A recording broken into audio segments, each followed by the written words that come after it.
সুপ্রিয় ভিউয়ার্স, বরাবরের মতো আজকেও একটি জ্যামিতির সমস্যা নিয়ে আসলাম, যেটি কিনা 32তম বিসিএস এসেছে।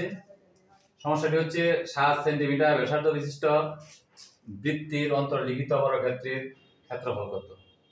তাহলে এই সমস্যাটির সমাধানের পূর্বে প্রথমে আমরা জেনে নিই, যদি কোনো বৃত্তের ভিতরে অন্তর্লিখিত বর্গ অঙ্কন করা যায়, তাহলে ওই বর্গের কর্ণই হবে বৃত্তটির ব্যাস।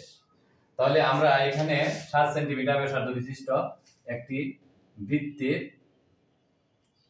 এখানে 7 সেন্টিমিটার যদি হয় তাহলে এখানেও 7 সেন্টিমিটার, তার মানে ব্যাস কত হচ্ছে 14 সেন্টিমিটার। তাহলে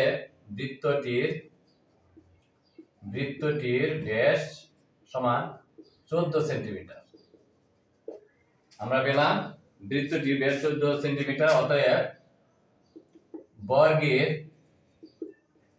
কর্ণ সমান 14 সেন্টিমিটার। বর্গের কর্ণ আমরা জানি কর্ণ সমান √2 ইন্টু বাহুর দৈর্ঘ্য।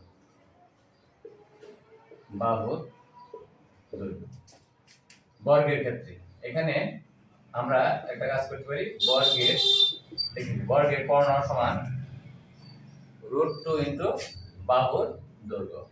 তার মানে √2 আর √2, এখানে কর্ণ হচ্ছে 14, বা 14 সমান √2 ইন্টু বাহুর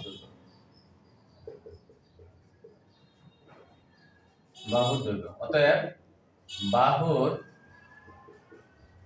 দৈর্ঘ্য সমান 14, নিচে হচ্ছে √2। তাহলে আমরা যেহেতু বাহুর দৈর্ঘ্য পেয়ে গেলাম, অতএব